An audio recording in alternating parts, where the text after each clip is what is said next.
Hey everybody, welcome back to the Dungeon Dive. Daniel here. All right, right up front here, this is going to be a spoiler-filled episode. So if you don't want any spoilers for Sleeping Gods, stop watching now. Come back after you've completed at least like one time through the campaign.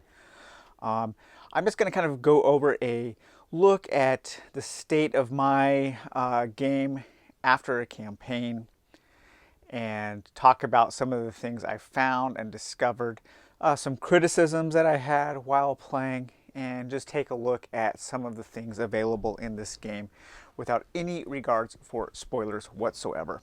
So on my journey log here, this is what you would use if you were to save the game and things that you can keep track of while playing. I started on February 7th and ended the morning of February 11th. So that was how long it took me. That's probably a couple hours per day going through one campaign. My final score was 65. I have no idea if that is good or not. I was playing normal mode. I was not defeated at all. Being defeated either means that your ship has taken all of its damage or each one of your characters is knocked out at the same time. And that never happened to me. At the end of the game, my map looked something like this. So one thing I do highly recommend people who are playing is to take good notes. I did not take very good notes, and I'm going to have a more difficult time, I think, going to the next campaign, because one thing that does carry over are your notes. You can access your notes that you have taken, and taking good notes, I think, is really important for progressing through the entire game, because it's really one of the only things, your knowledge, your skill as a player is really one of the only things that carries forward. I am a little disappointed in what carries forward from campaign to campaign.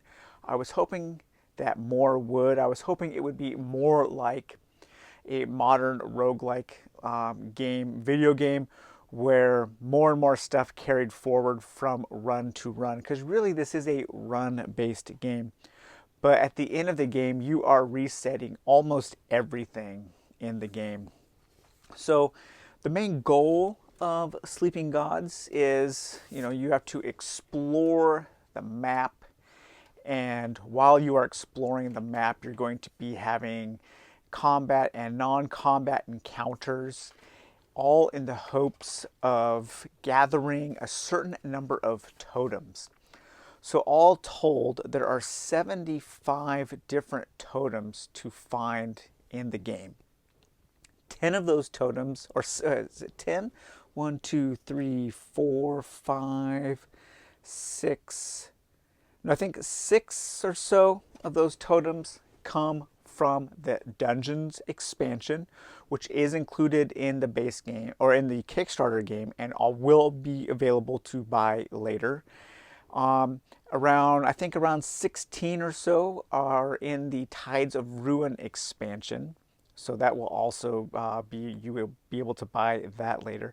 And then the rest are in the base game. So there is a ton of game in this base game. And just to give you an idea, so out of all of those, I think I have about, without the Tides of Ruin expansion, I have access to about, I believe, about 60 or so totems. I found 4 on my game. I found the Blade of Thrak, the Fishbone Spear, Raltold's Spear, and the Stone of Squids. And of the 13 endings, I got ending number 12. And so what you do is to figure out what carries over to the next campaign is you total all of those checkboxes that you have so far. So far I have 4. So I unlock quests 171 to 172, and these will be available to me in all future campaigns. And what those happen to be are new things to add to my ship and some optional rules to use as I am going forward. So there is just an absolute ton of stuff that I still haven't seen. And just the fact that there are like 13 different endings, that just leads me to believe that there is a ton of stuff still to discover in Sleeping Gods, and I'm really looking forward to discovering more. And to kind of further that point, let's take a look at the quests that I got during this game. So as you are exploring one area or another, you're going to be picking up these quest cards. And the quest cards are going to be giving you clues, and they're going to be giving you keywords. One other area where I do have a complaint about the game is in the clues.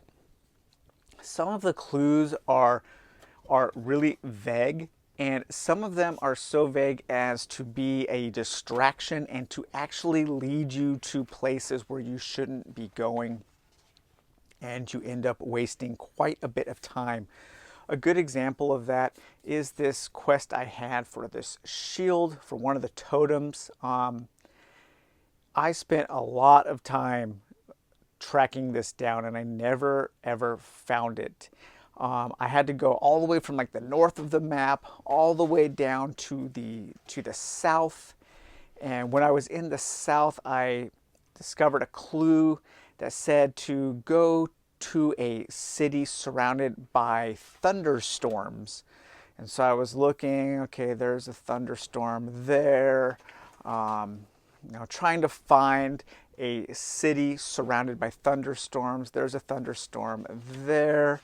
There's one there. And I kept looking, and then I finally found like this city all the way here that was surrounded by like rainstorms. I thought, well, maybe that's it. But this was all the way to the north. I was all the way down like somewhere around here, and then I went all the way up here. Well, this was not the right city. I put a little blast out, not a blast. I went to BGG and said, hey, I need a clue for this quest card 133, because I spent so much time looking for it because the clues were just so vague. Well, it turns out I needed to go like all the way over here. This is not an area surrounded by thunderstorms. So I have no idea how you were ever supposed to really know to go there. And there were a couple other quest clues like that where it would be just vague enough to where it could be like both of these. And so you would go to one and it would not be the right one. So then you'd have to waste time going to another one. So that is one area where I think they could have improved the writing a little bit, is in the clues given to complete the quests. But then again, part of this game is about the exploration. And that would be one other tip I would have is, in this game, don't be afraid to lose. I've heard of people starting their campaign over and over again to get better. I would just say keep playing and keep going, pushing through. Take good notes, because then the next time through you're going to be better off. But the quests I had in my hand that I had not solved yet were three active quests, which are these quests with this wave symbol, and then 3 inactive quests that just give me a certain keyword. The quests I solved were 1, 2, 3, 4, 5, 6, 7, 8, 9, 10, 11, 12, 13, 14, 15. So I solved 15 different quests while I was playing. And then just to show you how much stuff is in this game here are all the quests that come in the base game that I did not even see yet. I mean, that is just a huge amount of material here, and a lot of these are active quests that I'm going to have to discover, and I'm going to have to be exploring the world of this game quite a bit before I see absolutely everything. I mean, this game has a ton of content, and this is without the expansion, which adds more. So at the end of a campaign, all of these get put back into the deck in number order. So this is where good notes come in, because you may not want to solve some of these. Really, some of these are not quests to get a totem. you know.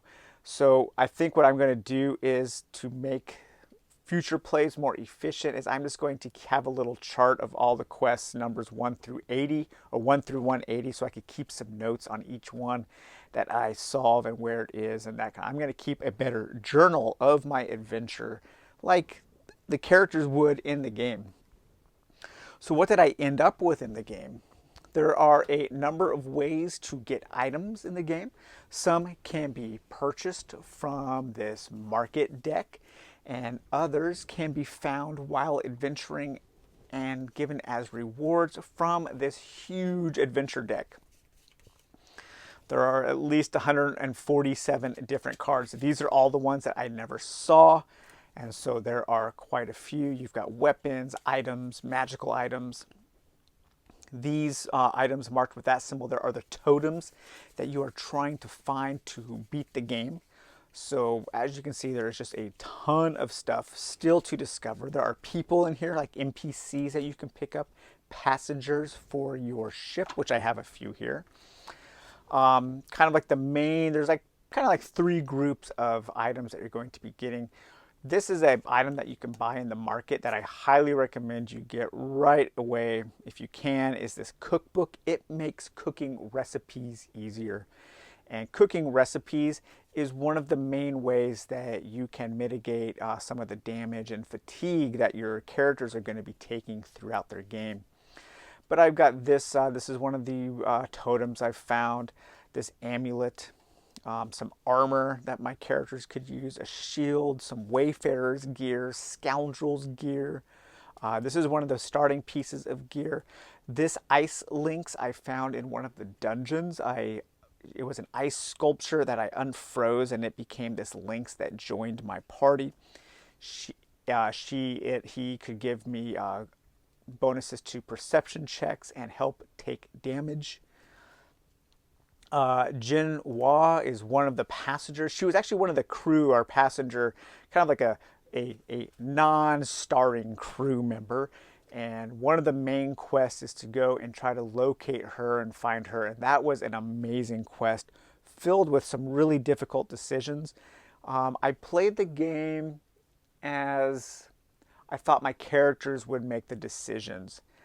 Sometimes that hindered me a little bit in progressing through the game because you have to make those tough decisions.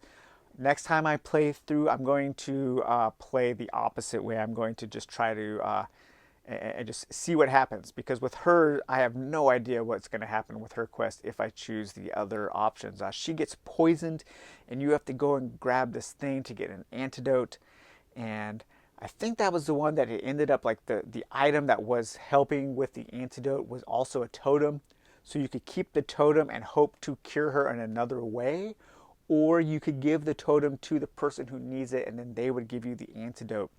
So I'm really not sure. There are ways to close off quests. There are ways to finish quests without solving them, without getting the benefit. So there are a lot of really crucial, important decisions to make in this game. I found Bigfoot the dog, Gloria Walker. She's one of the starting passengers, and these were my recipes.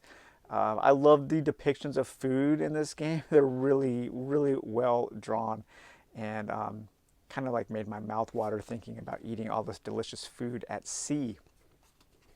And then the weapons I got were a mix of adventure cards, market cards, and totems. I got this rapier, this blade of Thrak, which is an awesome weapon. I really wish I would have kept better notes so I could remember where to get this at, because I would like to find that again. Some twin daggers, a Zolkamir harpoon, a fishbone spear. That was the totem that I got in one of the dungeons. The dungeons are, I'm not sure I love the dungeons. They are very, very punishing. And going into the dungeons it's very difficult. This dungeon here almost completely wiped out my party.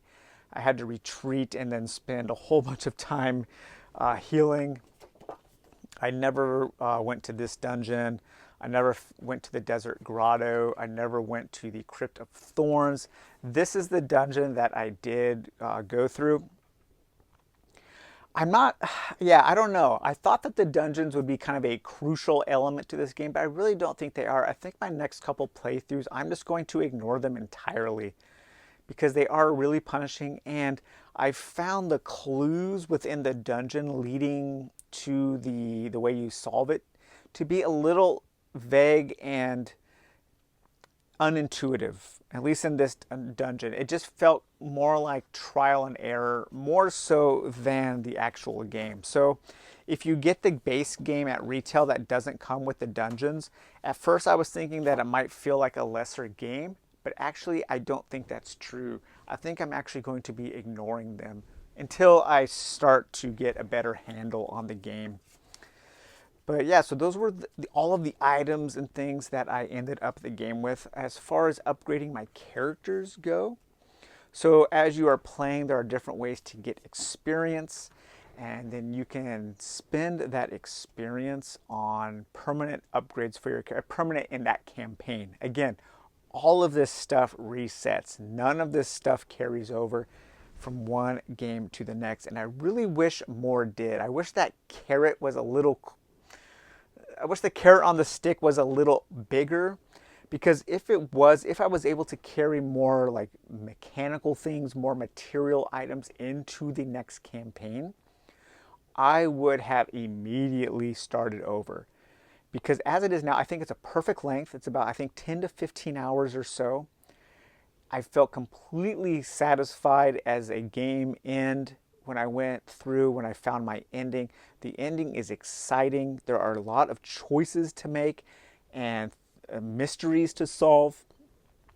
But when it was over and when I found out that you just reset basically the entire game except for this and your knowledge as a player, I I felt a little deflated.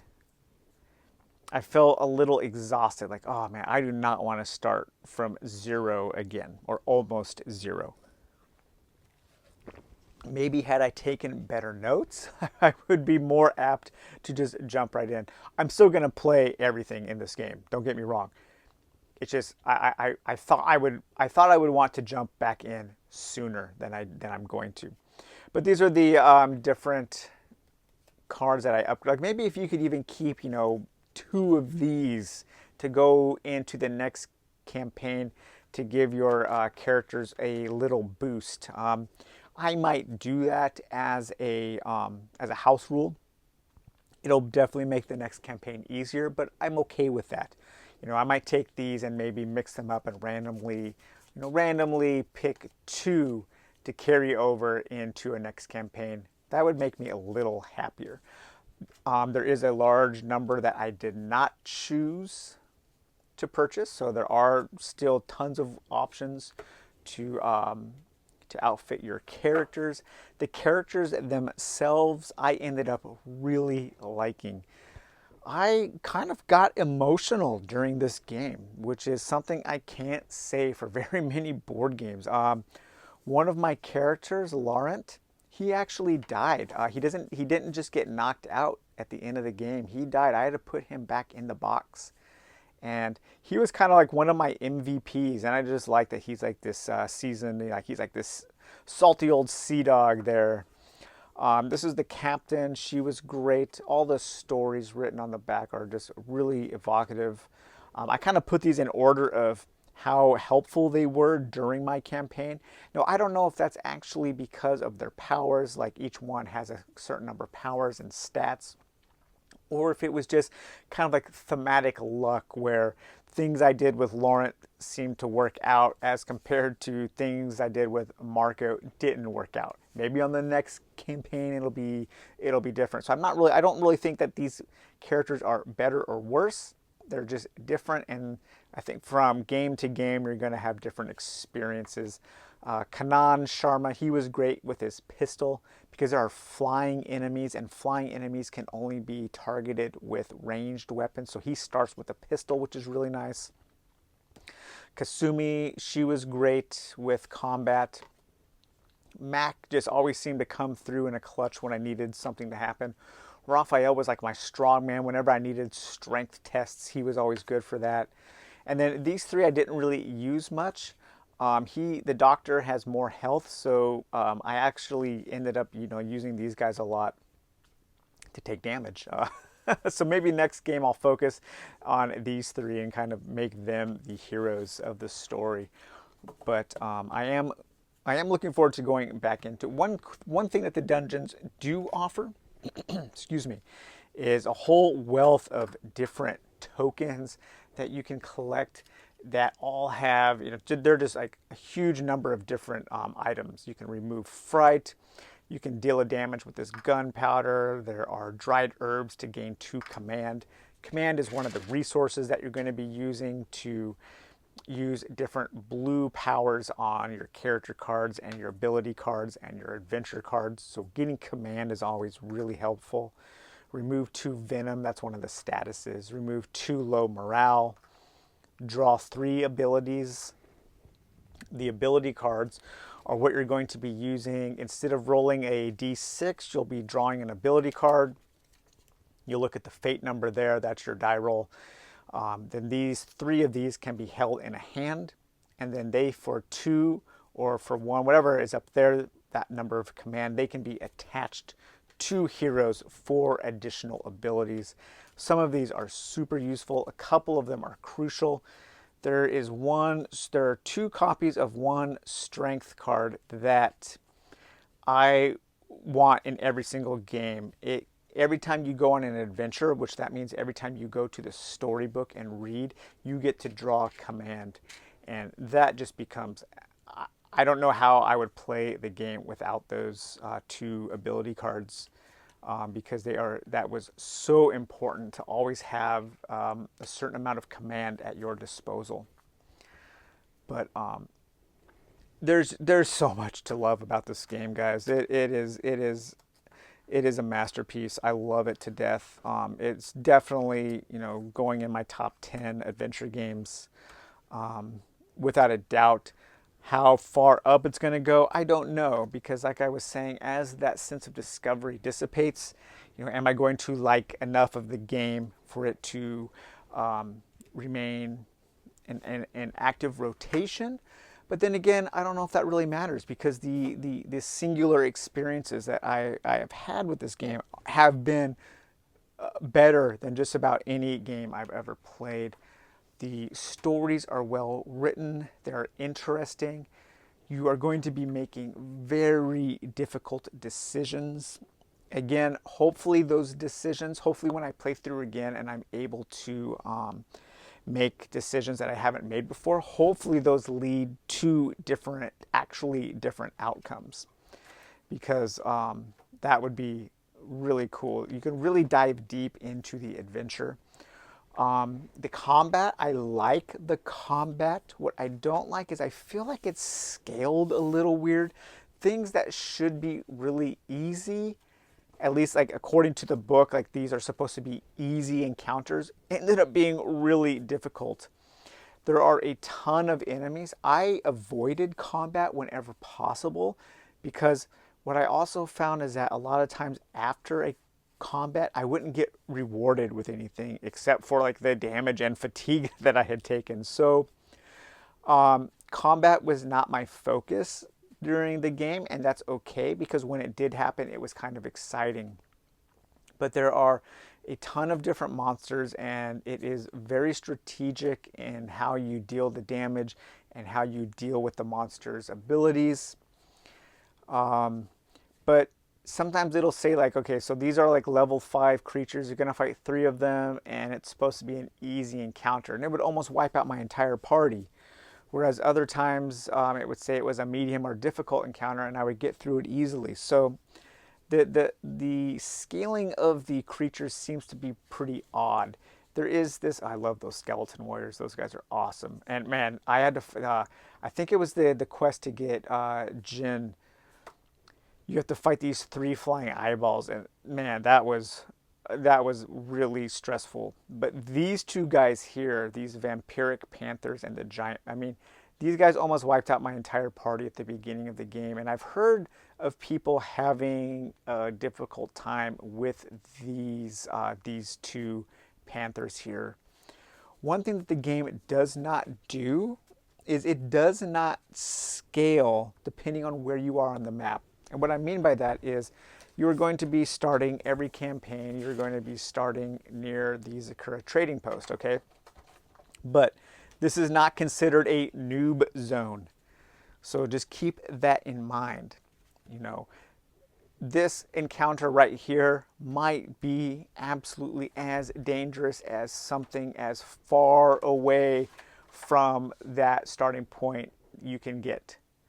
The world does not scale. There's really no rhyme or reason besides story, besides the theme, the geography of the land. There's no clue as to how difficult something is going to be, how dangerous something is going to be. I like that because it keeps you constantly on your toes. Don't think of this as the starting area. It's not. It's just an area. Don't think of the location farthest away as a ending area. It's not. It's just another area to explore.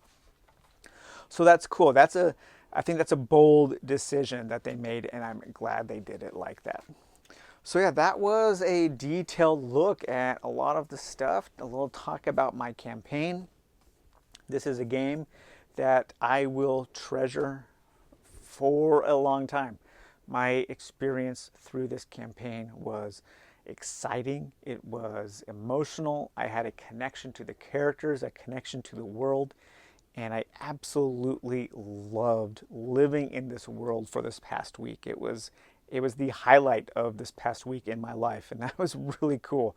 I'm so happy that Ryan Laukat nailed everything I was always hoping he could in a game in Sleeping Gods.